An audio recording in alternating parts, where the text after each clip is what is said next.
helping you earn more by unlocking new, long-term work opportunities in your area, and offering you a simplified and fast-track sign-up and onboarding process. With ParaPass, you get exclusive access to local opportunities. Para drivers are the first to be notified of new partner onboarding opportunities in their area. These gigs range from long-term full-time opportunities to extra work you can use to fill in downtime between your main platform work peak hours. You'll also get one-click simplified sign-up process. Sign up for multiple gigs at once. Once you've created your Para profile, you can use this to easily sign up for partner gigs without entering your information over and over again. ParaPass opportunities come with expedited onboarding. With ParaPass, you skip the line and just complete the onboarding essentials. A fast-tracked onboarding means you can start earning even sooner. Finally, you can manage all of your work in one place. When you complete your Para profile and onboard with ParaPass, you'll have early access to Para's new app integrations, meaning you not only have more work, you can manage it all in one place. To qualify for ParaPass and unlock these exciting opportunities, simply complete your Para profile. Once everything is verified, you're given the master key. We'll be sending you local opportunities so you can sign up right away. It's that easy. So complete your profile today. What's happening, everybody? How y'all doing? Geezer should be joining me here anytime. I sent him the link, and I don't have my phone with me is the thing. So I know that if anything happened with the link, he'll be in here and ask for it, but he got it. So, yeah, I'll hold off on the screenshots for a little bit there. A couple of things I just wanted to mention to you guys. First of all, I have a screenshot here that was sent to me from my buddy Mac in Portland, who you guys have probably seen on these before, or seen on multiple different lives. But he sent me this, and it's DoorDash related, so I'll start with this because this kind of sums up to me what DoorDash is about right now. I mean, you guys know me. I talk to markets and I talk to drivers all over the country. Look, I mean, this is, usually I can say market to market, and I still can. I can say market to market, but guess what? This time it's not as much market to market. It's across the board. The volume reports show 20+% down in order volume. However, they've tried to DoorDash has tried to recorrect that by charging more fees so that it looks to their investors like they are not doing as bad as they're doing. But look, we all know that if the volume is down to close to 20%, that's 1/5 of the orders that are no longer going through DoorDash. On a plus side, those orders are starting to go over to EasyCater. We're starting to work with more people at ParaWorks and ParaPass. And look, these orders are getting horrible, and this is a perfect example of it. If you see here, it says accept and complete 5 orders in a row to earn $8. This is what my friend Mac was sent from DoorDash, and then it lists the cities. I don't know my good glasses on. Graham, Oregon, Vancouver, Washington. I mean, you guys can look down those, and I mean, Portland is down there, and that's his market. This is what a big deal is. This is his big chase right now, is that he can make $8 if he does 5 of these. And it's from today to today for like a 3-hour window. I mean, I don't know about you guys. I just remember, usually I'm not a big fan of these anyway. I don't believe in gamification of apps. This is gamification, but this is ridiculous lowball gamification. I mean, this is just $8. Like, these are the type of things where if you're trying to get somebody to do this over lunch, you make it 25, 30 at minimal on top of what they're being paid. This isn't a bonus. This is an insult. And hopefully people aren't as reliant on the gig econ or on DoorDash as they used to be. I think that I'm talking to people all over who are starting to fall off. And luckily, though, we do, like I said, we do have a lot of companies that are stepping up. And in fact, before I bring Geezer on, I see he's backstage, but tomorrow at 7 p.m. Eastern, 4 p.m. Pacific, we will be live.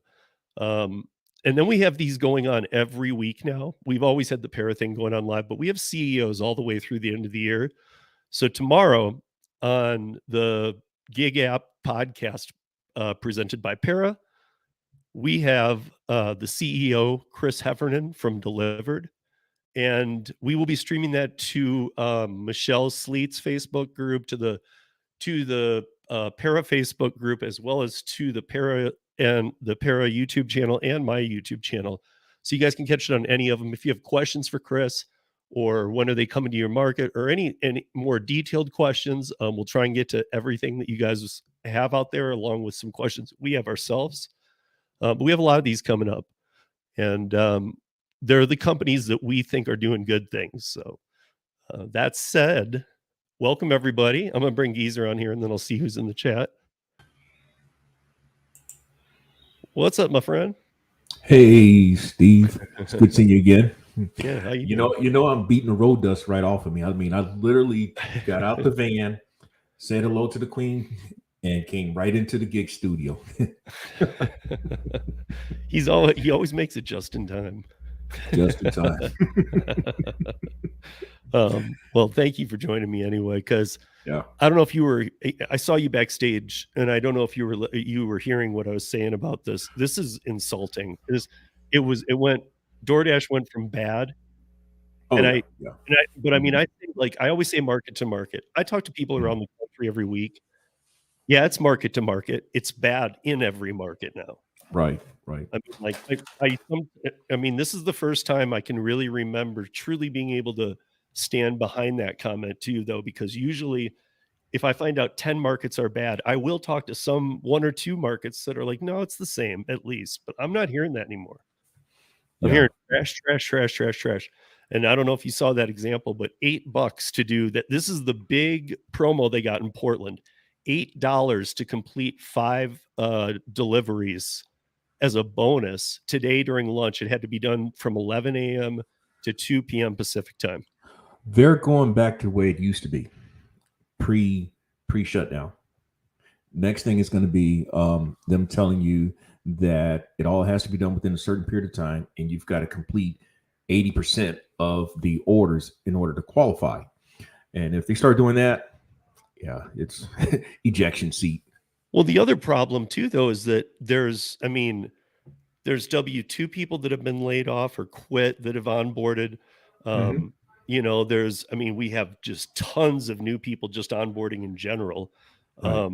There is, and look, I'm not weighing politically in on this, guys, but I will show you something, because I think this is important. You guys know the first thing I was doing when I was doing rideshare that was social media wise was the website.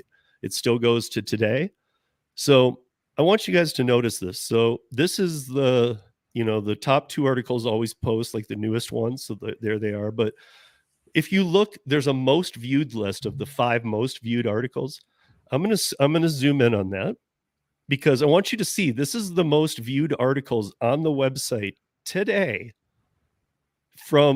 And look at the most viewed one. Uber Eats riders are renting their jobs to illegal immigrants, allowing them to work without their record checks. That is the most viewed article on this website. Guess what? This article came out in 2019. I put it out on 2019. Mm-hmm. And right now, for the last 3 weeks, it's been the number 1 read article. Wow. I point that out because before that never happened. I'm not saying that's like proof of anything, but to me, it's a little bit of proof of something that I already felt anyway, Yeah, well, as we know, if somebody can try to cut corners, and I guess I'm being nice by saying cutting corners, they're going to cut corners. I recall on the Roadie app, there would be someone who would be off in their living room, and they were kind of like, quote, brokering out these opportunities to other drivers. Yes. And then it all hits the fan when someone shows up and they're not who they say they are. And so they're like, we can't give you this because you're not who the app says you are. So yeah. I also know of the car rental companies. Like I know not Tony, but Driven Dad Tony does it like through Tesla here. you know, so he can do gig work, has commercial insurance, can add all the apps. So, I mean, there's a lot of perks to it. But I do know people who use other programs to just rent regular cars for cheap, and they keep those cars going 24 hours a day. They have 3 people that cycle through. They all work 8-hour shifts. So that car is used 24 hours a day. Wow. But the point there being, that's scamming the system again. Kind of reminds me of my old cab driver days back home in Houston, where we could quote rent a cab for a day, and it was like $71. Okay, so you had it for a day, and that cab would be going the entire time because there'd be 3 people, 4 people driving that cab the entire time. Yeah. So that it's nothing new under the sun. It's just being done with a gig app now. Right. But I guess one of my points is, like, if you look at a lot of these cities where a lot of, you know, I'm trying to not get my channel axed here, but I'm also trying to be honest, guys. Like, listen, they're shipping people from the border all over the country. There's no easy way to put this. And they're shipping them to specific states. Those are the states that are looking at this article too. That's the other thing I can get into, is like, who's reading this article. And like, I always get a lot of readers out of New York City, but like 80% of this is out of New York City. The surge of this article. And by that, I mean, like, this is being read, this is being pulled 3 times a day. And it was an article from 4 years ago. It's the top pulled article on the website for the last 3 weeks, every day. To me, that's just worrisome. This isn't even, if it was a new article I had wrote, it'd be a little worrisome, but to the fact that it's like from 4 years ago. Right. And it's still relevant. Yeah. I mean, it just shows you how many people are even just searching for any kind of work like this. And that's screwing everything up. We're in a bad economy, but I honestly don't see what, I mean, I don't see if apps don't start slowing down the onboarding, at least, because I don't want to say offboard people, but if they don't stop slowing down the onboarding, they're going to all be in this DoorDash position where there's not even enough work to justify it, even to the worst of people who are willing to take almost next to nothing. Right. You know, like you referred to them, Geezer, as like the extremely hungry ones who grab the last mile stuff. No, thirsties. thirsties. Yes. But you know, I mean, I would even say like dying of thirst on some of those. Like, you got to be kidding me. You're taking that. Right. Well, I mean, hey, I saw that with just some loads that I missed out on with the van today. Same thing. Just one example. You know, you have an offer number, and sometimes the offer number is good, where you just book that load with that offer number. But then, you know, you're looking at the miles, you're looking at where the place is, where it's originating, where it's going, and you're saying to yourself, this is not a good offer. But you've got people that are booking these loads for whatever reason. Now, it could be, as what they sometimes described to me, is that it's very competitive out there, meaning that it's beyond saturated. Way beyond. Yeah. And so, because it's almost like it's like an opportunity shows up just out of the blue. There's no rhyme and reason when these opportunities appear. Like, as I think I've described before, on this particular broker, it could be as few as 5 offers that come out the entire day. Yeah. And so you're jumping on that offer, and sometimes you just grab and book, don't even think twice about it.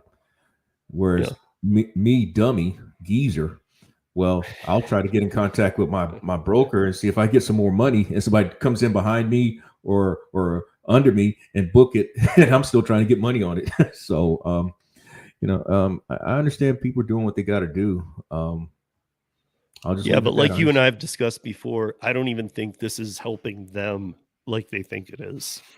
No, not in the long run, because in this particular run example, it was a 300 and they took it for 350. It was like a 335-mile run. Okay, so you can kind of justify to yourself it was $1 a mile, but you're going from Atlanta down to the Alabama Mississippi border, And now you're going to be hoping to try to get something coming back or something while you're there, which is not entirely likely. And so now you spent for a tank of gas at a minimum. And at some point you're going to say, damn, I ain't got no money, Yeah. because you didn't get enough on that run in the first place. So I was trying to bid 500 on it. Yeah. I mean, I've talked to, because of doing the trucking show for years and being involved in other ways with truckers too, like the strike in Canada. I wrote an article on that. And just kind of, I don't know. I've had a thing for the trucking industry for a long time. It's not like the taxi industry to me. So, but a lot of these guys can't even afford to get their rigs out. And even off the shipboards, they've seen things where they're like, I can't take my thing out for that. Like, no way. And so therefore they're going down tiers and they're going to other drivers on last mile apps who that's great that it's happened. I mean, that you can take advantage of that opportunity, but you got to remember with the last mile stuff, like what you're talking about with like gas prices and stuff, like don't just go in and go, wow, this is great that the truckers can't take this and I can offset this and take this, because like I see a lot of offers come in. And it's a little different because you're on the bidding side. I'm on the it's just being offered to me side. But I mean, like with Courier, I'll see ones come in I really like. And when it's not too saturated, I know that, okay, I'll just have to be fast about it. But all the Courier drivers in this city know not to take that. So it will go up to this amount. This is how much I've done of this platform. It will go up to this, but I just got to be fast getting it. It never goes up to that because somebody's grabbing it at that initial price that's just awful, where every driver here used to know, don't take that. Right. And that was like on the Roadie app as well. I mean, back in 2018, maybe parts of 2019 in my market. And for those who don't know, the Columbia, South Carolina metropolitan area, there were certain runs from the airport, like to Sumter. Sumter from the Columbia airport is like 45 minutes. The offer would come out at about like $25, $30. But back then you literally could watch it go up to like $40, $45, $50. Yeah. I mean, Curry's still better. I mean, it's not quite roadie. I got some bad roadies to show you. I mean, real bad, you guys. But I want to say hi to the chat first. I want to see who's in here. And thank you, Josh, for becoming a new member. Now yeah. And there was somebody else too, and I don't know why these show up here and then they disappear. But Traditional IC, thank you for becoming a channel member. What's up, Gigan? What's up, Josh? What's up, Bud Soda? Hi, Ivanaska. Hi, Derek. Hey, Miko. What's up, Tony? And what's up, Tim Gigwise? And there's Nate Ricks on here I'm seeing on my screen. Shane, how are you doing? Yeah, maybe I'm way behind. Yeah, there's Nate Ricks. Yeah. Yeah, and Nate says Brody has become bad here. Don't worry, Nate. It's become bad everywhere. Yeah. I mean, I hate to say it that way. Hey, Traveler, how are you? So yeah, I don't know. I started off with that thing about DoorDash because I don't know if you heard the other part too, that the order volume's down. So they're making up for they're not wanting it to appear as like 22% down to investors. So they're jacking fees and stuff a little bit on the customer side to try and offset the down volume. And that's probably making more competition. You got 3 times as many drivers out there. I talked to Lou and Mary, the Long Island Dash experience last week, and Lou is convinced that, because I was trying to ask him, are people tipping less? Like, are people coming into these and not tipping at all? And they were before, or are people just good tippers tipping less now? And he said, I don't think that it's people not tipping at all who are tipping. I think it's people who are tipping $15-$20 are now tipping $1 or $2 because of the other fees and because of the stress of the economy and things like that. And to me, this is just everything I just said is just, it's like the perfect storm on DoorDash. I don't know how you guys are doing it that are doing DoorDash. I really don't. I turn it on all the time here. I just don't work it very much. Right. I think that's, I've mentioned this as well. I mentioned as well, I think why I feel that I made the right decision with the van, in that I saw where, I wasn't going to make any more money in 2023 if I relied solely on the gig food apps, namely the DoorDash, Grubhub, Uber Eats, Instacarts. And the fact that just looking at my numbers from this time just from October 2022 to October 2023, last year, over 90% of my money was gig food apps. This year, less than 10%. Wow. But I mean, again, too, you've realized you're making that much better money over there, so you're not probably putting in the effort either. I'm not. I mean, as hard on that side. Right, because I'm not as reliant on it. The apps are on still, but I'm not as reliant, and it just confirms the decision that I made late last year to make the moves that I made. So I feel good about that. But yeah, I look at the orders, I look at the offers, and I oftentimes I just end up turning off the apps, turning off those food apps, because why waste my time, Yeah, see, I'll turn them off too if I'm doing a curry or two and it pays good. I have it on, I'll watch a couple, but the amount, I mean, I guess it's slowing, but the amount coming through is like, I'm like, I don't need to see that much bad. I've seen enough. Like, it's a bad day, I'm turning it off, but I'll turn it back on the next day. I mean, I do watch it, even if I'm not going to be doing much of it, just to know where that trend is. Cause I do keep, now we're in November as of today.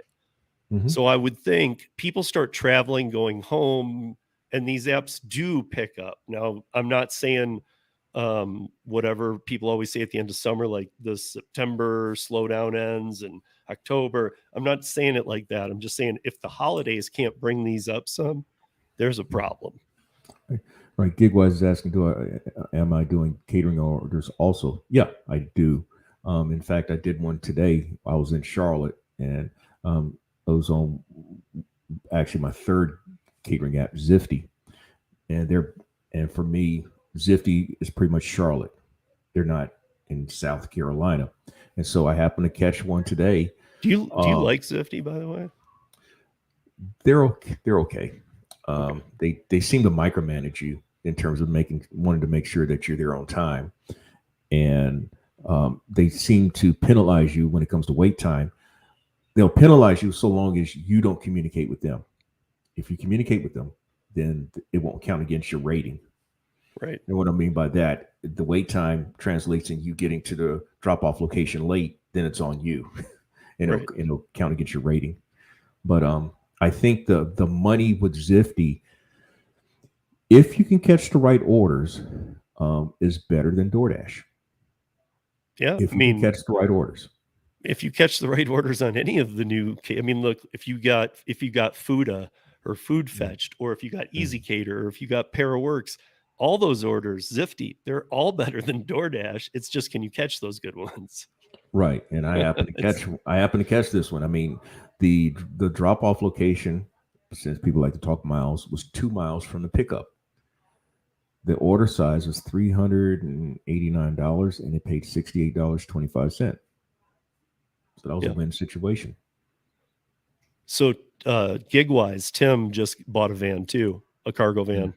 Okay, yours. Cool. So yeah, I think he's I know he watches your stuff anyway, but he's in St. Louis, and I know he's looking to up that game and go to that level, and now it's done. So yeah, I don't know if he probably has questions for you, because the other night I was on his live stream, and I was like, he was trying to figure out his dimensions of his back, and I was like, well, go to behind a grocery store. Can you throw 2 4x4 pallets on there, and do you have 4 foot of ceiling?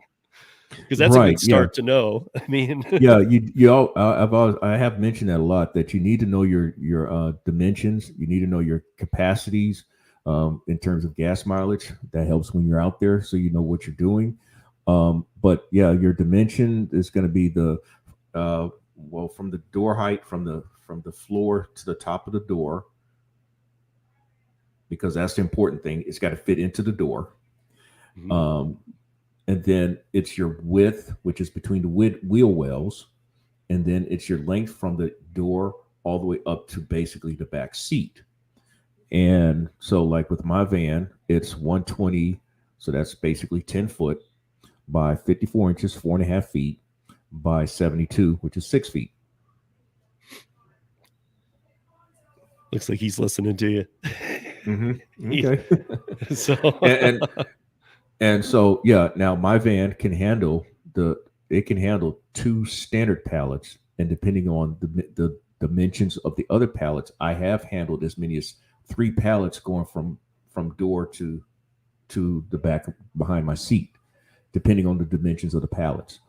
Now, this is where recently I talked about, if I were to have done it again, I would have got the longest van with the highest roof. Then I can handle 3 pallets at a minimum. Three like standard 3 pallets. of the 4x4 standards. Right.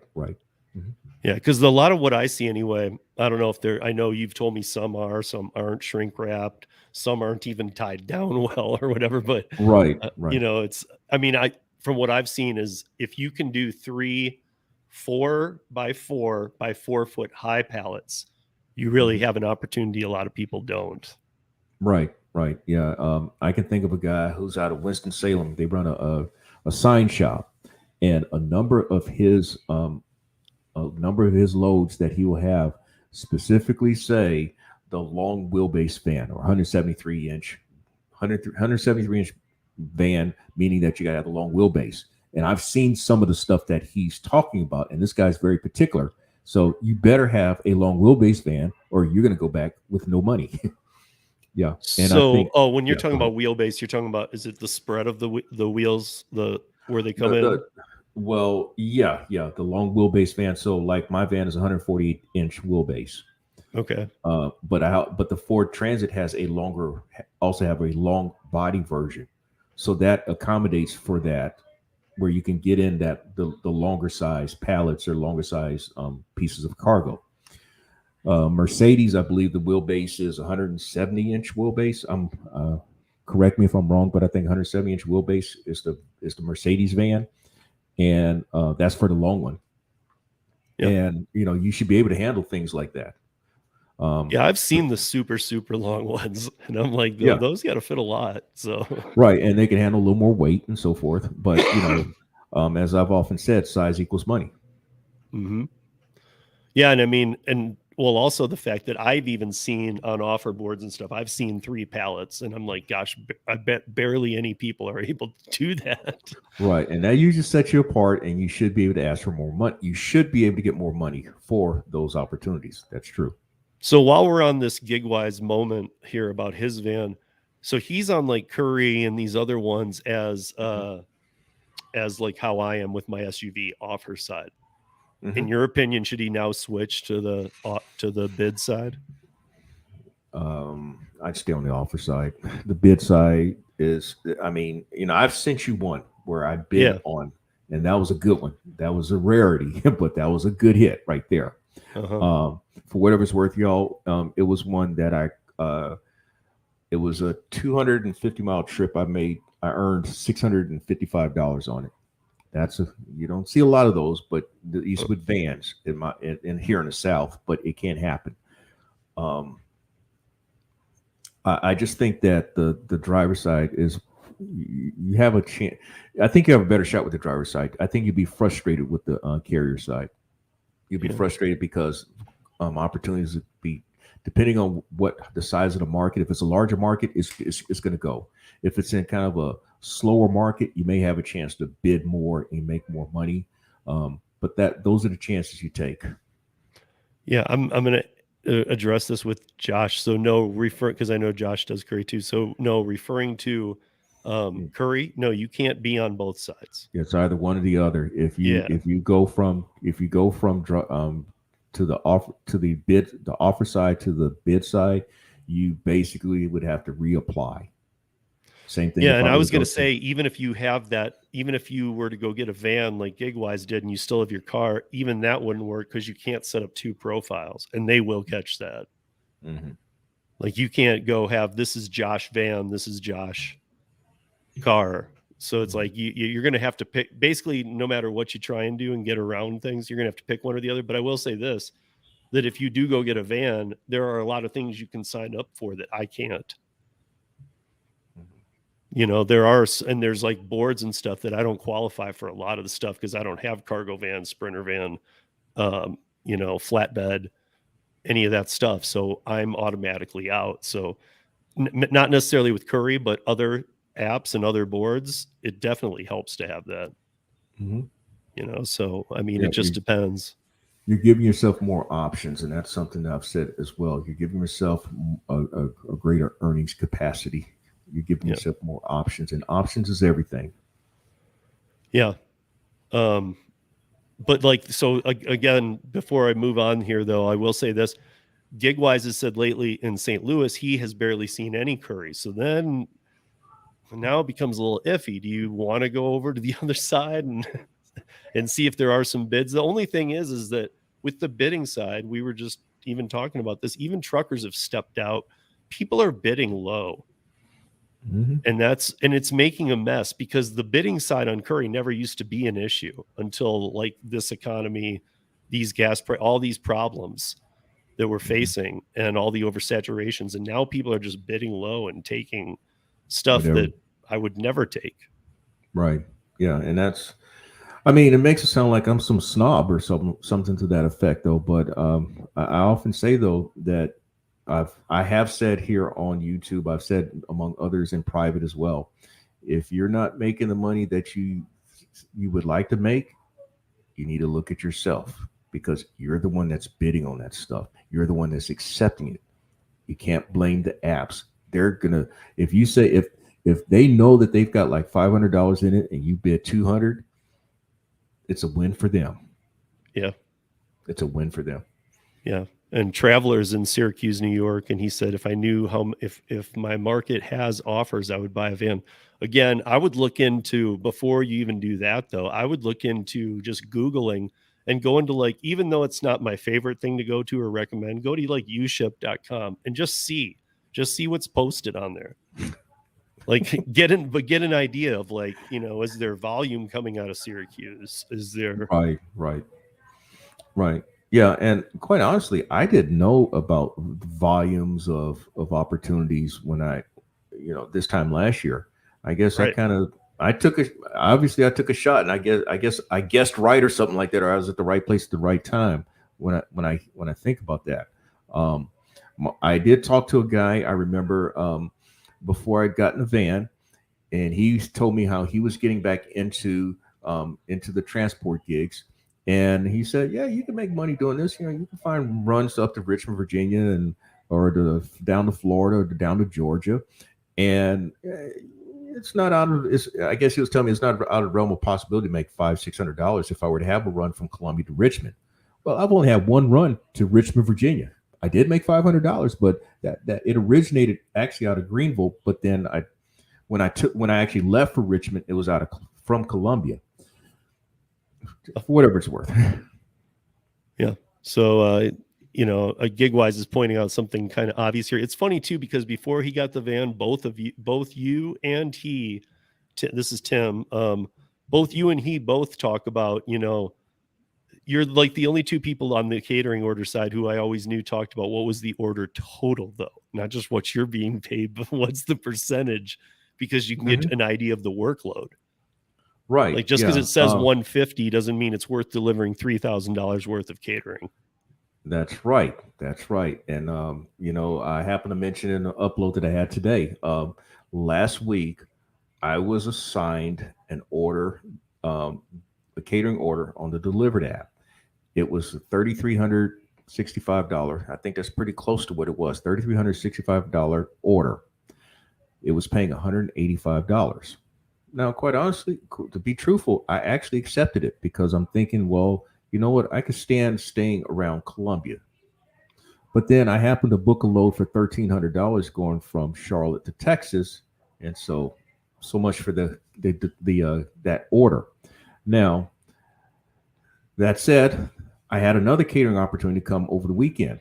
That order was $828. It paid $144. So which one sounded better? Hey, Cody, which one sounds better? I'd take the big one. You take $3,300 for $185? Oh, no. I would have taken your Houston run or your Texas Oh, okay. run. Right. Yeah.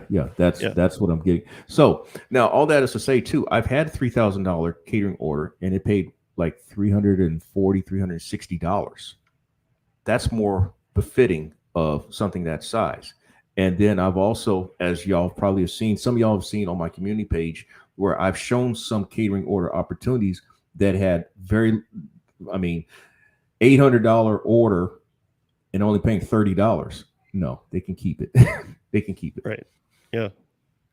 And in fact, like here, I wanted to show some of here's some of, I asked Geezer for a few today, and this one's just, and when I saw the weight, it like tripled down how much I didn't like this. Yeah. I took the addresses out, by the way. Yeah. This is one that I have on today's upload as well. And 2,480 pounds. So it was 31 80-pound bags of cement. Bungie, whom they probably hate me now because of how I've really gone after them. Well, they can hate me too because they're awful. Oh no, what I'm saying is how I have shared, and if you follow me, you have seen where I've shown examples where I've gone at it with them about these things. Yeah. Oh, I've seen your text strings. Yeah. They're borderline comical. Even their answers are borderline comical. Right. So they're paying two people $48.65, 2,400 pounds. Okay. Yeah. And there's more to it, but I told them that I would do it for $250, which is more like when Steve, for whatever it's worth, you know the other examples that I've given. But in the video, I showed examples of where I earned double and even 3 times what Bungie was paying 2 people for similar size or similar task opportunities, yet on another app. In fact, one of my arguments and one of my encounters with Bungie, I told them, I said, look, you want to pay, you know what? If this showed up on another app, this would pay at a minimum $205. And so that's the number that I asked for with Bungie, $205. He told me we can't do it. Yeah. I mean, but that is interesting too, guys, isn't it? Because like on my side of apps, I can try and message support. Like he actually has the ability to go, no, give me more. And they have the ability to go, okay. Now they have acquiesced once, and it actually benefited the other guy because he got the same money. But and I know someone else who has negotiated with them as well, but I think more so is because he has a different situation than mine. And I think what it is that Bungie is kind of like, okay, we'll do that because we're getting more for our money as opposed to with me. But I'm telling them straight up, I'm like, look, man, this is not what the market really should be for this type of an order. And if you're not going to pay me that, then so be it. And then they're telling me, well, you don't have to accept these orders. I'm like, you're right, I don't, and I ain't. Right. That's why I'm in communication with you, because I didn't accept it. But if I remember right too, even the last time I think it was Bungie. Maybe it was Rhodey, but I think it was Bungie. It was both. Yeah, I gave examples. That did the delivery charge on the receipt. Yes, that was on Bungie. Yeah, they had that was messed charge. Up. That's still I still remember that because that's so messed up to me. Mm-hmm.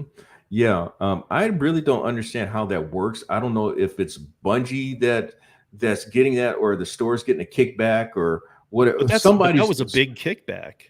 Yeah, somebody's getting some money out of this. What he's talking about is that I agreed to do a Bungie order that offered $46.19. It was to deliver some furniture to this apartment, and it was palletized that they loaded it onto my van with a forklift, and ultimately the customer tipped me $30, but also there was a charge there was a charge to the customer that was like $85. It was more than what I was being paid. It was almost double what I was being paid for that Bungie order. And yes, Bungie was getting over. Then when I spoke to a good friend of mine who has had experience working with furniture stores, he told me that at a minimum $100, but more than likely about $150 is what he would charge someone to do the same work. So that was on me doing it for ultimately $76.19. But that's just an example of how Bungie is getting over. Bungie is paying folk pennies for work that out there on the market is for a lot more. And Bungie is getting, they're making they're making money off of us. And if we don't stand up against them, which doesn't seem likely, because there's always a thirsty every day getting on the app. That's what they're looking for. They're counting on people's thirst, ignorance, and desperation. Yeah, well, I mean, but even a step farther, and when you looked at the breakdown, I don't still have it on here, but the receipt that he had showed was all the stuff that we're used to seeing was up at the top, and then there was a delivery charge, and then there was their take, which was like half of it. And then it was like, and here will be your pay. But I was like, all of your pay app, Bungie, should be up here in the processing and the service and the, why is it coming? I mean, when you put delivery fee on there and you're itemizing everything, that should be what's being paid to the driver. You shouldn't have a sub breakdown within that. But it's also with a point pickup as well. Point pickup does that. They, if you have a pickup from Big Lots, they would show the delivery charge for those items. And the last one I did, that was on me. I did a dumbass one where I delivered two mattresses or box spring mattresses. The lady was charged. She told me $100 for the delivery. I got the two box springs, there was $35 each that they charged the customer. I got half of that, so that was on me. Okay, but I didn't know that the charge was $35 each. You don't know about these things until after the fact. Yeah. And that's the problem with a lot of times. You don't know until after the fact. So they're playing off of our ignorance, Art. What we don't know, this is where they make the money. And this is Steve's biggest I'm not going to call it a diatribe, but this is your biggest thing about transparency. 100%. If we are partnering with you, basically what I think you're saying, Steve, if we are supposedly partnering with you, then you need to show us your hand as you expect us to show you our hand. Yeah. And I mean, and I've always said, look, it's a free market. You can show me a horrible hand. As long as you're being honest, you can say, this is what it is. I'll be like, no, I don't want it. That's your right. If you want to run your company like that, that's your right. More companies will hopefully step up and pay better. So I'm not trying to get involved in what you're charging, but you have to be honest. Right. You have to be. I mean, I've worked traditional gig economy forever, and nobody sends me offers that are there's missing items, or this might be more than what we say, or any of this stuff. That doesn't happen in like other worlds. Right. But then you sent over this. Right. Okay. It's the one at the bottom then. This is a good one. I guess an example. Orangeburg, South Carolina. That's on a different app. 687 pounds worth of items. I earned $229.50 on that one. Now you look at the miles. Miles is short. Right. And for a lot of weight and 7 was it a sectional couch? What is this? No. This is home improvement. But the point is that it's similar type work. You're picking up something and you're delivering a bunch of heavy items, total weight items. Okay. They may not all be 200 pounds or anything like that. Sure. If I'm not mistaken, that went to a guy who had some cement and some wood. So for whatever it's worth, that was pretty good. $229. And this is what I was trying to, this is the contrast to something that Bungie would do. They'd have a palletized something for the X number 100 or a couple thousand pounds, and they want to pay someone $35 to $50 to do the same thing. And And this is where I was. This is an example then of making twice what Bungie is willing to pay 2 people for similar type effort work. Yeah, and that's the other thing about this one, guys, is that's not what you're going to make at the top. You're getting $24.32. No. That's each person got 48. Oh, each person. But nonetheless. I mean, the fact of having to find a second person and like thinking you're going to keep them around all day on the app, waiting for more offers from this company. Mm-hmm. I mean, I don't know how many of your other apps require 2 people, but they're the only contract. They say that it's in their contract to do that once it's over a certain weight amount, or it actually doesn't have to be. It's just depending on who they have their contract with. So Bungie has a contract with, like in my market, Federal Express Freight Forwarding. Regardless of what it is, it could be a 100-pound item. They're going to have 2 people with it. Yeah. Yeah. You know, okay, I mean, maybe Bungie would have better luck just saying like becoming the app, because it doesn't seem like they're ever going to be a competitor. Like just being the app that's like, hey, if you're looking to save money, then you help Geezer unload. So where the customer would be the second person. Oh boy. I'm just saying, you know, some of these people might do that. Some of the farmhands and stuff I've worked with, they help me anyway. So it's like, right. Now you the know, maybe second one, you've got Florence, South Carolina. That's the one. Mm-hmm. Okay. What I remember with this one, this was there was a few hardware items, but there was mostly what do you call it? Sheetrock. Mostly sheetrock. It was like, yeah. So when it says 3 items, it really was like 3 different things, but a lot categories. of items. Literally went right down the street from the store. $259 I earned on it. That's good. Yeah. And I mean, the weight is high, and obviously, you are on these? Do you have somebody with you? No, it's just me, and that's why with the example what I sent you, Steve. I forgot to mention y'all with that. If you go back to the Bungie example, as I said, I may be repeating myself though, but I approached Bungie and said I'd do it for $250 by myself. Okay. I mean, if I'm going to do it, I'm going to do it. I'm not going to split it with somebody. Okay, you pay me. Right. They're sitting there scratching their head. They're going, wait, with 2 people, we're going to pay $100. He'll do it for $250 alone. What's going on?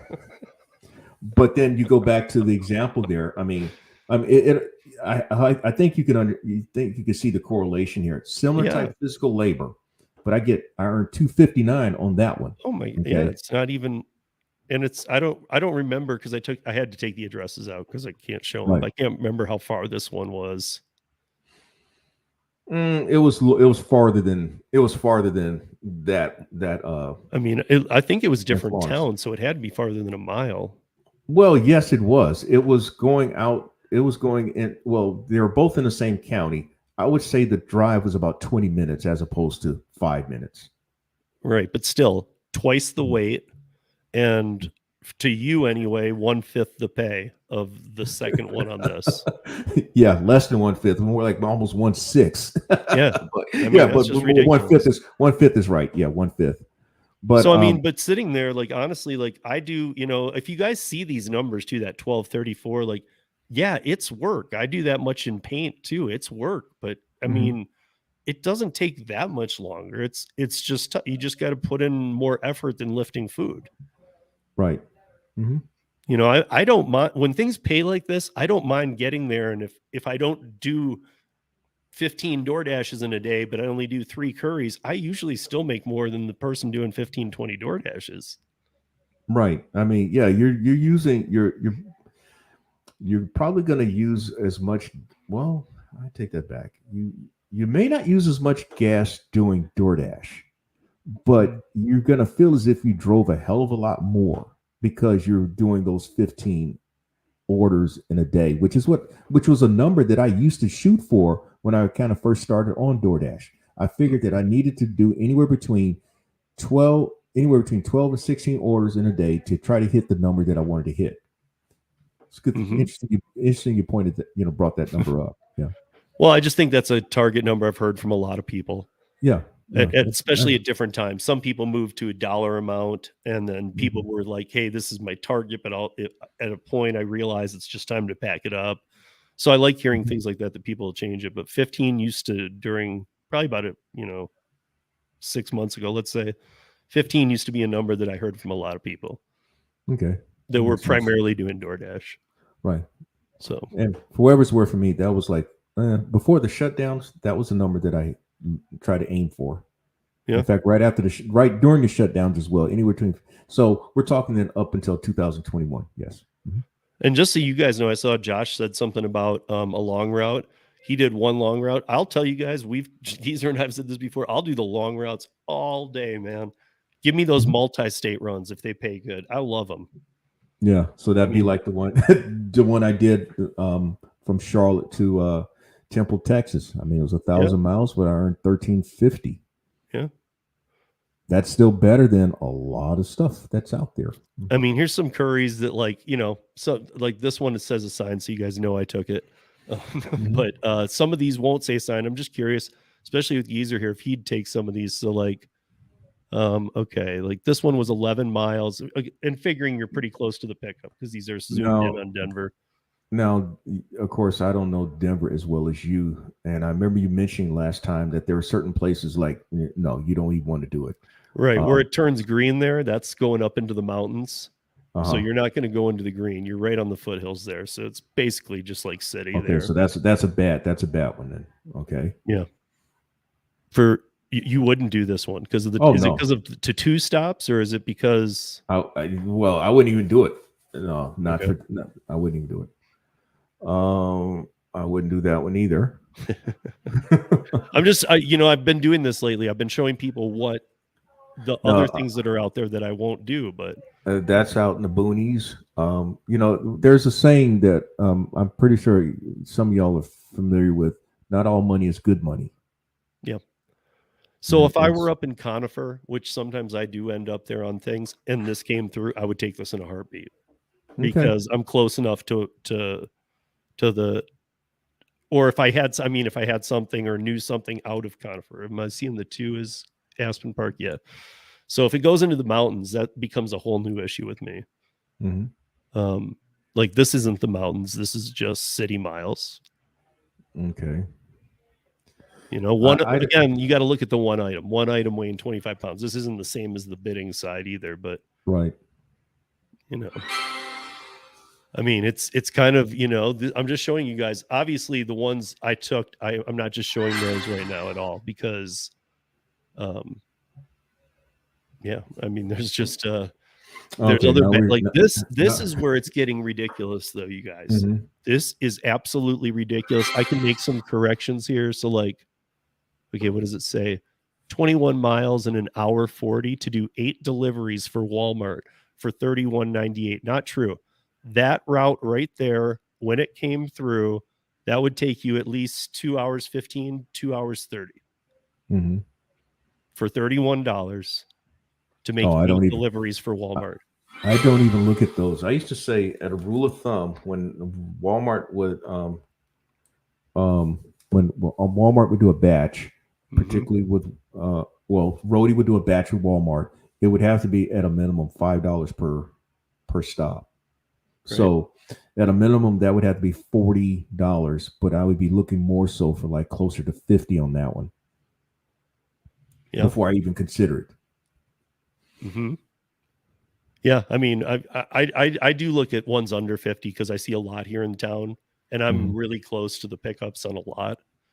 So a lot of times when I'm a local, I'll grab those because at least on that side, not from here, not from Rhodey though.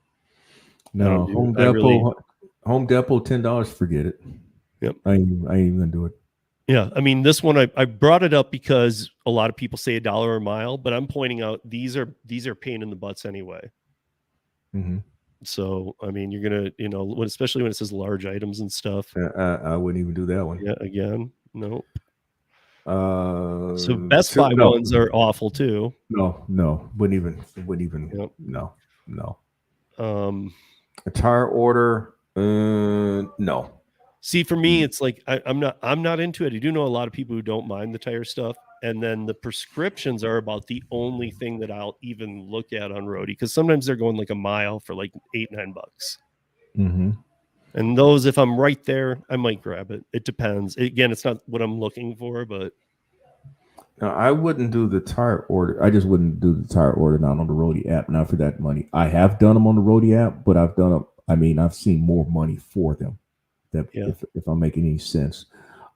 This one, ooh, I would have to know about Erie, Colorado. Is that a? I mean, it's easy very ride? it's super easy navigating, no traffic. I might if I could stack it. Okay. If I could stack it, then yes. Okay. Now it doesn't have to be with Roadie, but it could be with another app. I'm looking for something. So like if I stack that there. yeah, I mean, yes. like this is one item going here. I pointed this out too before, is that this is one item going for 10 pounds going to Fort Collins. The problem is that I've never once got a Fort Collins back to Denver. Not once. Oh, okay. So I'm sometimes around halfway around where it says Longmont. Those Longmont to Denver will be available.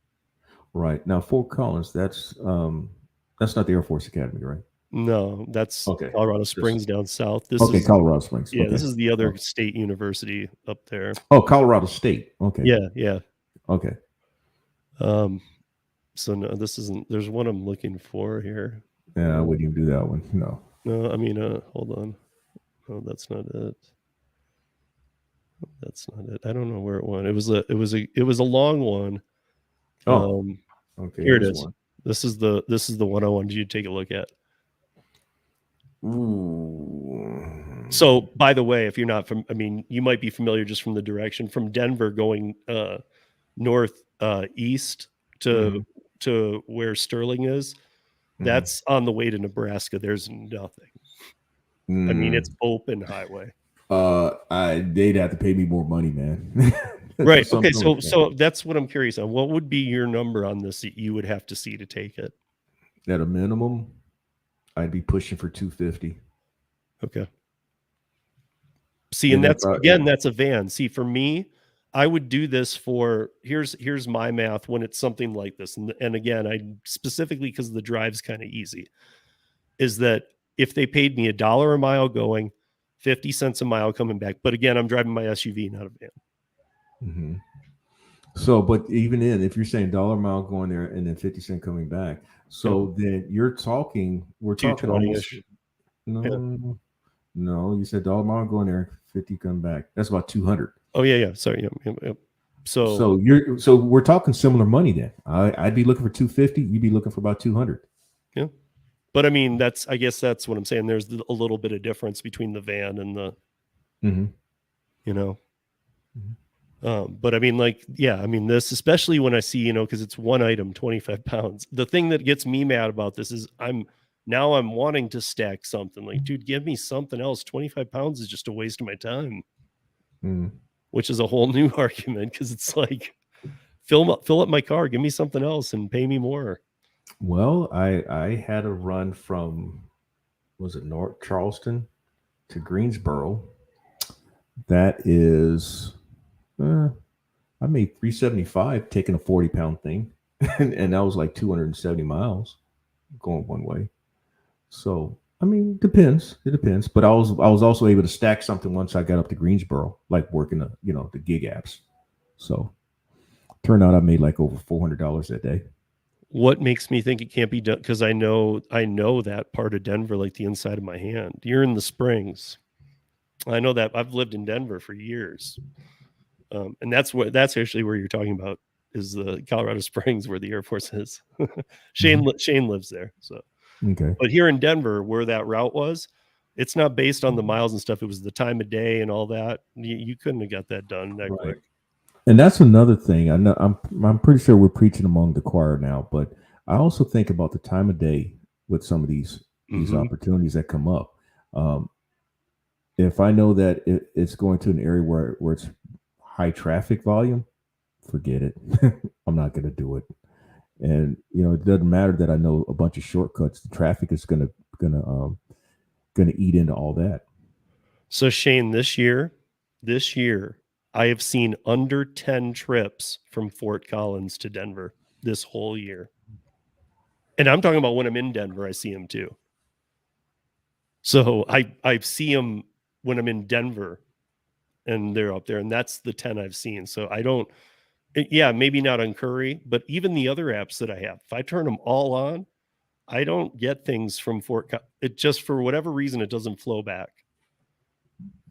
I mean, they need things, but Denver doesn't need things from them for whatever reason. It's not like I'm not trying. I'll sit there even for a half hour. If I've ever had it work, I'd start staying a little longer before I come back to see if something comes through. But I mean, now if I do take something to Fort Collins, I count on that being the money and I just come right back. So I get more orders. But it does happen, it's, yeah, time of day matters too. But the other thing, Josh, is that they, sometimes, I mean, like this week's a little slower, but last week hot shots were coming in all over the place. So even when you get it down, sometimes it like breaks its own algorithm. And just for whatever reason, it just starts spitting stuff out, so, yeah.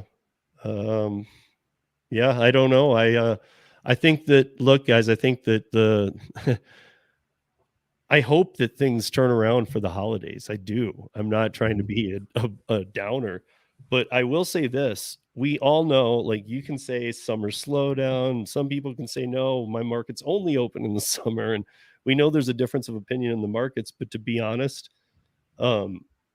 this should be the time it starts picking up. Delivery, everything, even with delivery down. But if it doesn't pick up much, I'm just asking all you guys, what do you think January will be? Ooh. Because I can say, I mean, this is pretty much across the board. Wow. January's dead. Oh man, I don't even. So I know, but I mean, it's maybe not as much for last mile stuff. And that's the point, guys, is get on other apps. But food delivery apps, like, people aren't spending money after all the holidays. Right, because they're going on their diet. And yeah, they're getting back from vacations. They're broke.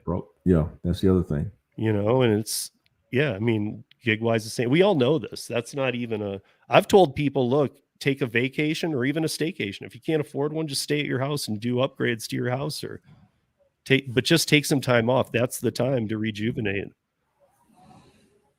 January's awful, Well, I will say this for me. I have to do some stuff in January because I got my taxes, my insurance. Oh yeah. But this is different though. I mean, we're like, construction doesn't slow down. Mm-hmm. Things like that don't slow down. It's people actually are now going back to work. And so those apps do fire back up. Right. But it's because they have to spend money. Those are businesses. But right. Customers don't. And I think if any of you have lived through a January before doing delivery catering apps or food delivery apps, you'll know they already get slow.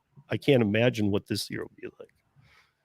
So right. I can only hope it's going to get better, because I would think usually the weeks leading up to Thanksgiving, and then definitely Thanksgiving to like the holidays, is usually booming across the board. So this will be an amazing tell of how the gig economy, how oversaturated it is, how, will we be talking about market to market, or will it be pretty much across the board? Is it just... I'm beginning to wonder if that's I think it's a little bit of all the above. I believe it's the market saturation or hypersaturation, as I often say. Mm-hmm. I also think that it's people not spending as they did back 2020, 2021.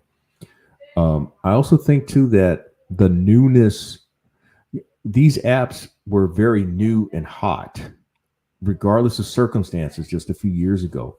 Now everybody knows it's a part of the daily lexicon now, and so I don't think that it's like they got to do it with those apps now. If I'm making any sense of that. No, you are. Yeah, so, so many factors need to happen, and they might, but oversaturation has to go down. Has to. But it's not It's not because the app companies want to be able to say that they've got all these people available. Oh yeah. You know, it's all about them getting that delivery, regardless of how. And of course, also to spend as less money as possible. And they know if they get a bunch of new people in, they can get it for less money too. Yeah. Yeah, They but know I'm all just these saying, things. like, you have people who have left their W-2s. If it I mean, one thing that is potentially a perk is that these people won't be able to make the money, which, going back to another conversation we had about, is gig work glorified? You know, because Yes. maybe they've seen things and they're like, dude, I'm not making anywhere near what I was thinking here. You know, like, Well, yeah, that would be the dose of reality that a lot of people would need to hear. But there's the other somewhat obvious benefit. You know, the gig economy. A lot of this money is quick, immediate, easy money. Okay, mhm, so they're able to cash out that same day, or the next day, or sometime during that week. That's money they have almost immediate access to. Whereas on a job, you got to wait until Friday or the first or the 15th or however the pay periods are. This is money that they have immediate access to tie them over, right. or to get or if not tie them over. This is what they're living off of. Yeah. I mean, I admit that the gig economy has definitely changed how I do things, um, because that money is, I see this money coming in on somewhat of a steady flow throughout the month. What I have a problem with though is like when it comes to my insurance work, um, I see that money once a month, and if things don't go right, it may be another month or the month after that before I see it. Right. Yeah. So, but I think for a lot of folk, the gig economy is attractive just for that very reason: is the immediacy of money that they have access to meet whatever they have to meet at that time. Yeah. No, I agree with you. I mean, I was talking to, and here's the last thing that I'll hit on. I want to see what you think about this, and even what you guys in the chat. I'd love to see what you guys think. I did that 2-hour piece with Lou and Mary. That was like our 6th or 7th one, the Long Island Dash experience. We always have great conversations, but Lou was in a very special kind of mood. If you don't know Lou, wow. He had his original DoorDash hat on. He was spiking it. He wanted to light the thing on fire in their house during the last stream.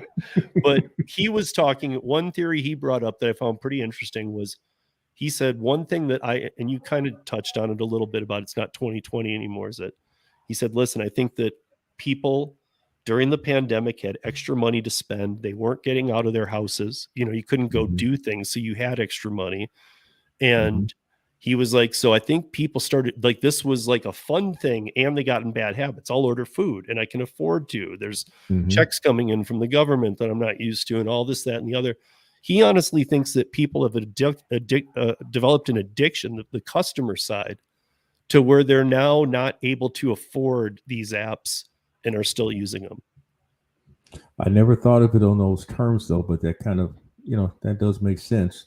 Again, Um, not with last mile stuff, mhm. because that's B2B stuff and things like that. That's work. Right. But I'm talking about like food delivery. Right. Well, I guess it is true that during the shutdowns, people couldn't go anywhere, and so a lot of them ate. Yeah. I mean, like, And yeah, because that's how you could have fun. Mhm. I mean, because you were, for a while anyway, a lot of us, even if you were getting out for this or that, you were mostly at home, Mhm. you know, and it's like, so, you know, like, well, what am I going to do this Friday night? You know, I mean, they even, if we remember, they even started letting you watch movies from the theater to premiere in your house. You know, it's like, you know, so they kind of, we all adjusted to these things. I remember watching a few of those movies. You know, that's probably the most I ever used the food delivery apps. And even that wasn't much, but, Mhm. you know, and yes, I was tipping big, but I don't use them much. Part of the reason I don't use them much is because, uh, um, I mean, they're so expensive now. Not only that, I don't mind going out to get it, but they're just so expensive. Right. It's ridiculous. Well, I took my queen out Sunday to eat, including tip. It was $57.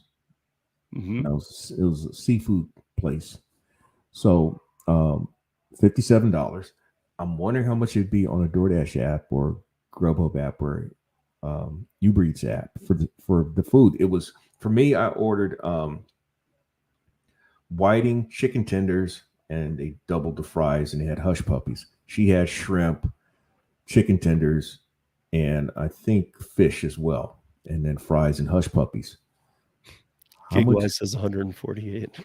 Wow. And the only reason I'm asking because, believe it or not, I have never used Uber or Lyft. I have never used DoorDash, Grubhub, Uber Eats, Instacart. I've never used any of those apps as a consumer. All I have done is work the apps to make money. So I would be curious to know how much it would cost.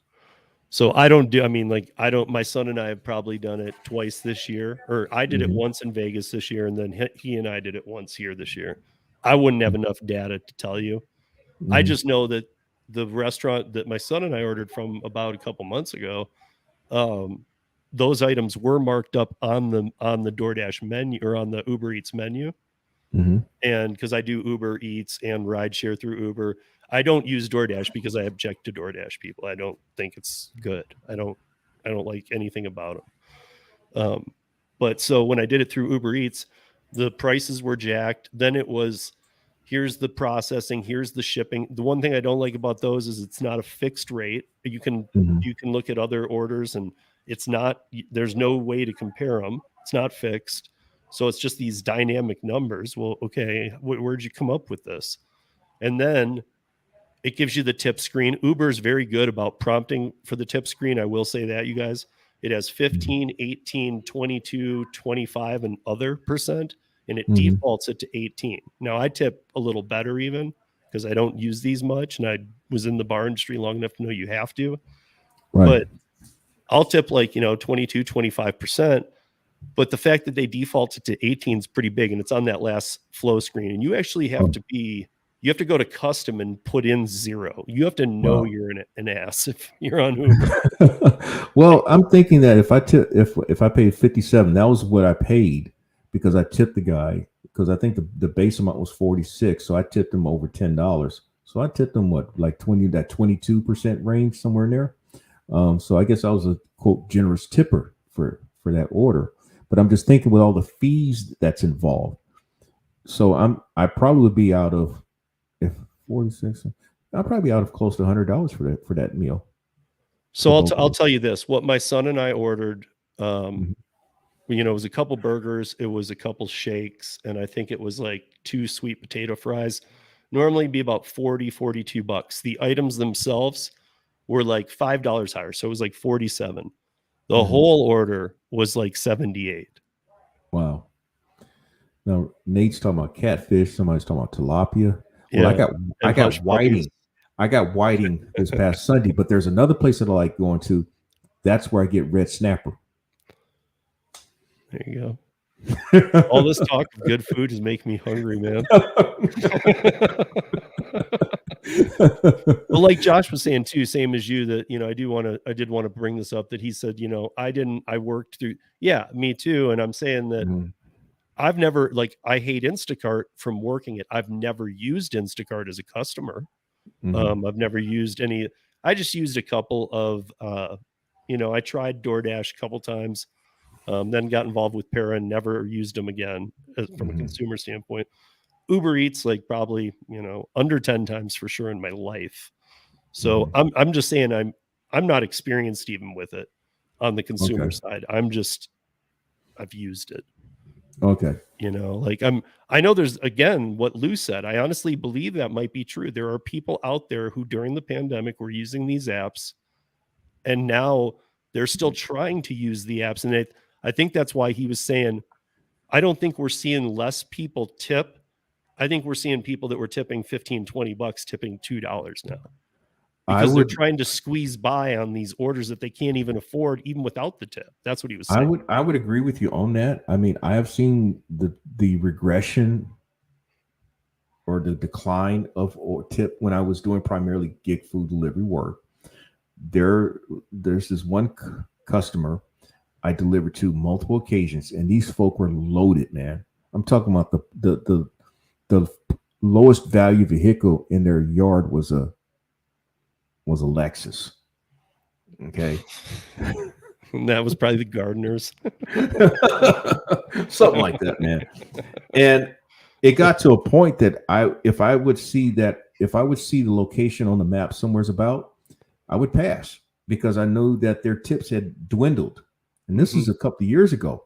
And I imagine now with some of these customers that you may have, you've probably delivered to on multiple occasions, you've probably seen a decline in their.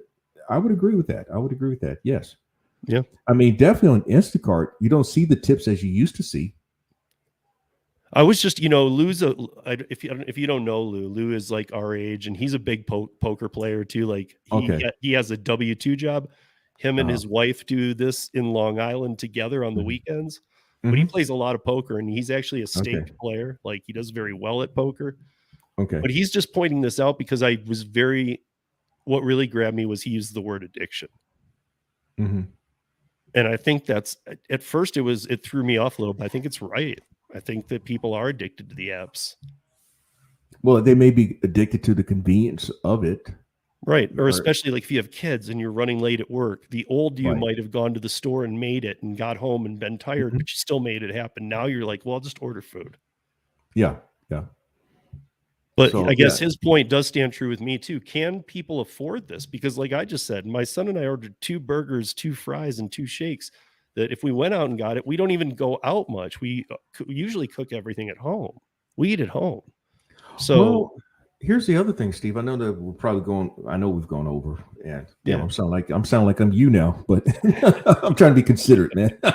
That's all right. My queen has told me how, the prices at the stores. Yeah. Now I know I'm telling on myself. When I was in grade school, if you spent $100 on food, this is if you bought the damn store. Okay. Yeah. I mean, you were on, that was me unloading for my parents in Michigan, like the entire car of groceries. And it was like $89. Yes. Yes.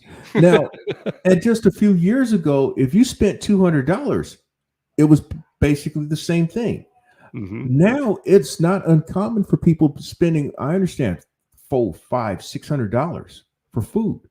So I have a dumpling customer that it's her husband, and I believe they're both her kids, but 2 others living in the house. Mm-hmm. When she does order from me, it's every 2 weeks. She goes and does some of the shopping herself on the off week, but every 2 weeks she orders from me. It's $700 to $800 of groceries. Yeah, and that lasts maybe a couple weeks if it does. No, that's what I'm saying. Like the week I don't go for her, she goes and fills in other things still with the shop. So it's even more. All right. Okay. So it is $700-800 every 2 weeks. Okay. So yeah. So you're spending that much on food, and we're not talking if you got kids. And so if you go to, it's almost as if it's cheaper to go to a restaurant. Or maybe even it may be just as cost effective to order it on DoorDash, given how much you have to pay in the store. Yeah, I don't know. I feel like I get deals. Like those guys beat me up on the round table sometimes about this. Like Hannibal's like, what kind of meat you getting, man? Because he's like, I'll tell him that I go to the sale aisle, Mm-hmm. And he's like, and he was making jokes about it, but I really do. That's the first place I go when I go back to meats. What's on sale? It's not like they're selling stuff that's bad. It's just, the date's creeping up. Yeah. I would do that too, man. And then I told him, I said, and he's like, but then how do you cook all those meals? I'm like, dude, I fire up the grill and I cook them all in one cook. I just put it all in the kitchen, man. I really do. I got a 17-year-old son. He eats like nobody's business. So yeah. It's and good at that age, just cook burgers, chicken, everything, just shove it in the fridge. Yeah, and at that age, you eat. Well, of course, this is a age-old thing, though. But at that age, you eat, and it doesn't show because you burn it off just that fast. Yeah. But yeah, so I guess that's part of my thing too. Is like, who can afford these apps? Is that part of why the volume's down? And I guess to go with that, just a bite of reality, would that mean that more and more people, even though they're not picking up on it, will discover they can't afford these apps? I mean, I'm already out, and I'm like, I got a kid to raise, like we all have our things, but I'm already out. Like I won't get using them. I have to ask my daughter. I mean, I know that she tells me that she orders from DoorDash from time to time. And of course, she comes to me and asks me certain questions about DoorDash. But yeah, she orders, but it's not like she orders every single day. So I will say this, like if I open the Uber Eats app, the first thing that happens on the customer side though is they'll show you like 3 places that right then are doing 2-for-1 deals. Mm-hmm. So if you go in with a plan, I'm ordering from this place, you're going to end up spending a lot. But if you're willing to open it and go, what's the deals today? And if you're willing to use one of those, that cuts the food amount in half. I don't know what kind of deal these platforms have worked out with them, but then you can still get all the service charges, which probably comes out to about the same as what the 2 meals would be at the restaurant. Mm-hmm. But those are only on the special ones because all the other ones are going to rip you off. So, but I guess, it's not trying to be all doom and gloom. I think there is hope. I think it's also leading up to a lot of, I know Josh doesn't like delivered, but it's allowing a lot of these companies to get up here and really, I always said make a local change, but like deliver that. Paraworks, like we're all starting to be everywhere now. So it's like, yeah, DoorDash is dropping the ball with catering. Other companies are noticing that. That's why they're starting up all over. Well, yeah, I think that is the catering market is very competitive. And yes, because DoorDash has had their issues, it has given opportunities with the with Easy Cater being like the main aggregator, because Deliver That and Zifty, they compete for those opportunities from Easy Cater.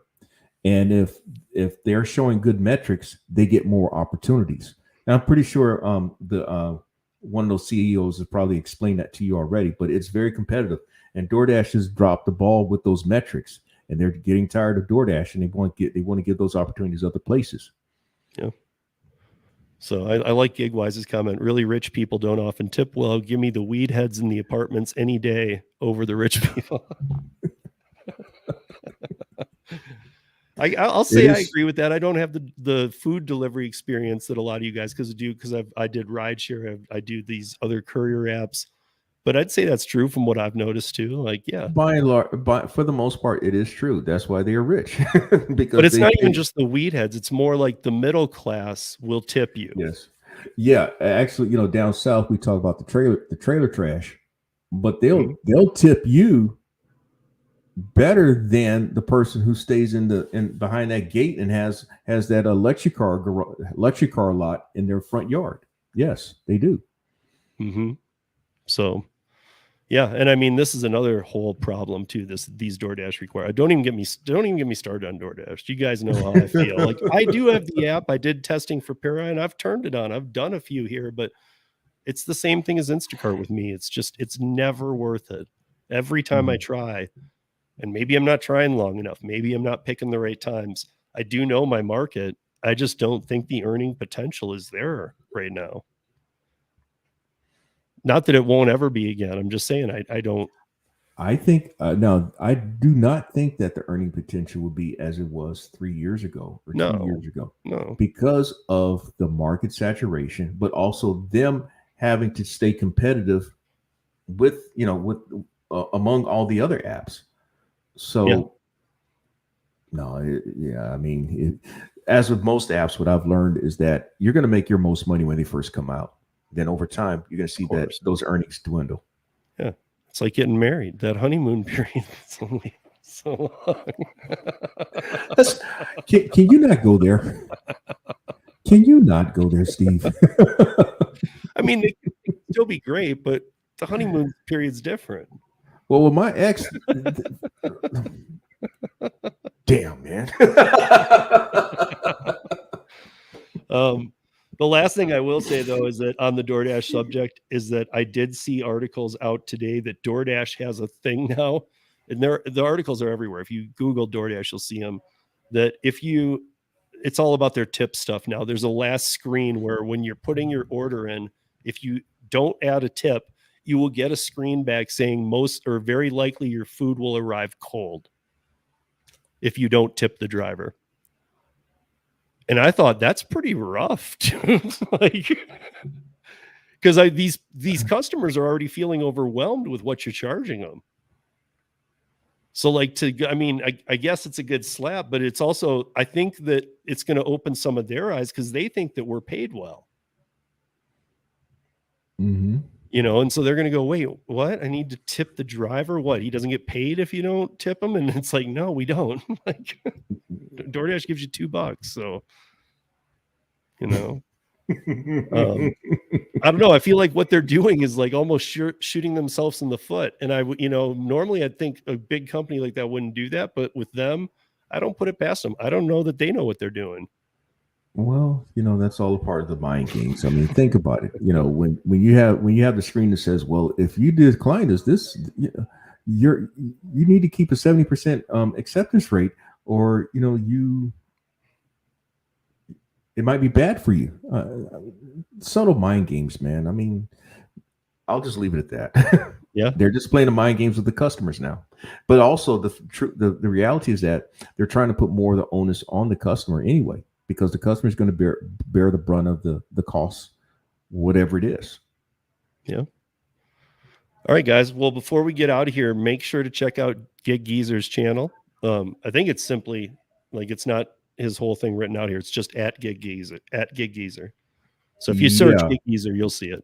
Yeah, at Gig Geezer. That's how you. Or anybody in here can put a link. That'd be great too. I know all you guys could. So somebody could drop a link in there, because you guys should check out his channel. And Gigwise, to answer your question here, so Chris from Delivered, the CEO of Delivered, will be on tomorrow at 7 p.m. Eastern, 4 p.m. Pacific. You can find it on 2 different Facebook groups. You can find it on my YouTube channel, and you can also find it on the Paragig Smarter channel. So bring your questions.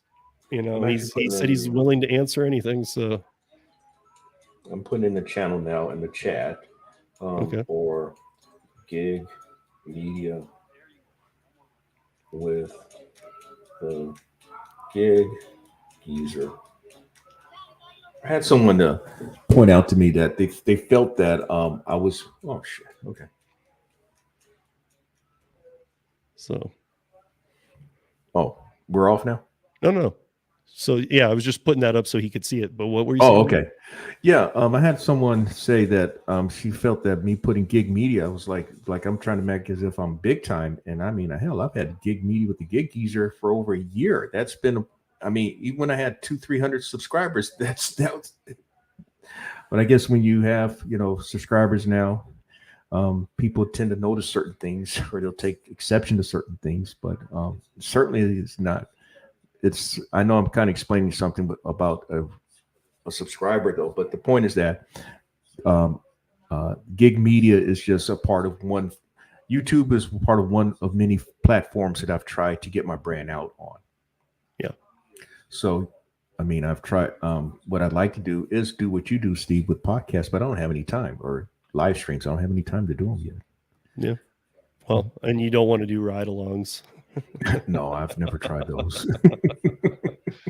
Yeah, I do like one a week for Courier, but that's because it seems enough niche. Like I would never do them for all day with food delivery at this point. I just couldn't. I know I know it's a strategy to get subs. I know it's a strategy to get views and get attention to your channel, but there's sometimes I need to really, really, really focus and not even in the back of my head know a live stream's going. Right. I'm also going to put in my email address, and somebody said they had questions, or if they do, I'm going to put that in there as well. So I tend to answer most emails. Yeah. You guys, there it is. He put it in the chat, but I'm putting it up in case you're watching the replay. And then the other thing is you can find him here, and it'll be in the show notes too, you guys. But I'm just making sure you guys know, because like Tim getting Tim is now subbed to you, but Tim just got the van, so now I'm sure you're going to hear from Tim. Watch, he'll be commenting on all your videos. That's good. I like that. Thanks. So, but thank you all for joining us. Make sure to go over and give Money Hungry some love too. I know they have their live stream going on, and and then come on back here. Gonna keep Last Mile just trucking, because I think this is the space to be in. It can even include some catering apps or off-brand apps, as I refer to some, like the ones in Chicago, like the Fuda and stuff that you guys might not have heard of. That's a whole different onboarding process and a whole different way that they do things. Mhm. And I would say, it's interesting though, and they pay pretty decent. So there are other things worth looking into. And like Geezer was saying, there's more last mile apps than there is rideshare, food delivery, shopping all together. Yeah. Now, Steve actually said that first, and I've been quoting him ever since. Yeah. But I mean, there is. I mean, you guys should, go look into these. I mean, it doesn't have to be the ones we're talking about even, but if you search Courier, you'll see Dispatch, Freight, Amazon Flex. You'll see them all come up under the search in the App Store. Mhm. Like all these couriers tie into each other. So when you search one, if you search Dispatch, you'll see Courier and all the other ones. And so I would say onboard to them. Start. We've said this before, but start really diversifying, because and please, if you're killing it on DoorDash or any of the food apps, Good. and nothing has changed for you, good. But Good. please email me. I would love to know what market you're in. I have not heard a good story in probably a few weeks for food delivery anyway. So, but that said, you guys, that's it. That's a week. I want to thank Geezer for joining me, and all of Thanks you for inviting me, Steve. Thanks for Yeah. inviting me, man. I mean, Yeah. I'm telling them now. Steve actually got in contact with me this afternoon. I'm like, okay, I'll do it. I said I'll make it. Yeah. I mean, this is the fun show I do every week. So if I don't know, this one I just I like people coming in and asking questions and talking about not DoorDash. I know we ended up talking about DoorDash, but talking about things other than DoorDash and other than the giant apps to do, because I don't think that's where the money is anymore. You got to get creative with this stuff now. Mhm. Even if you're not going to do last mile, you got to get creative. There's so many apps out there to work. Right. And being creative is giving yourself options. That's all there is to it. I mean, I could not be talking about the revenue that I've generated this year, first year, if I was just a one app or one platform person. Could not do it. And actually, the revenue really started kicking in once the last mile apps. So once I became onboarded with them, because it gave me even more options. So yes, I mean, and bigger paying ones. I mean, not everyone is like a giant, but I see a lot. I see game changers every week. So without them, I don't know what I'd do. Right. And so for whatever it's worth, I mean, I'll just put it like this: as of today, first year of business, I've generated right at 92,000 revenue. So you're going to make your goal. Yeah, I might come close to your number that you predicted. Yeah. And last month I earned over 11,300. It's like the fourth consecutive month I've earned or generated over 10,000 revenue. So, and a lot of it has to do with, me diversifying things. It's not just the gig food apps, it's the last mile apps, and also the load board or the brokered opportunities that I have. So that's how you make it. Yeah, for sure. That's how you make it. I mean, multi-apping is a must, you guys. But if you're just multi-apping Grubhub, DoorDash, Uber Eats, you're not really multi-apping. Not anymore now. Not anymore. Yeah. Just just expand your boundaries of what you're willing to do, or look into what you're willing to do, though, because you might find out there's some weird app, like a laundry app like Hamper or Launder in your area, and you would like to do laundry, and it might be profitable to do it.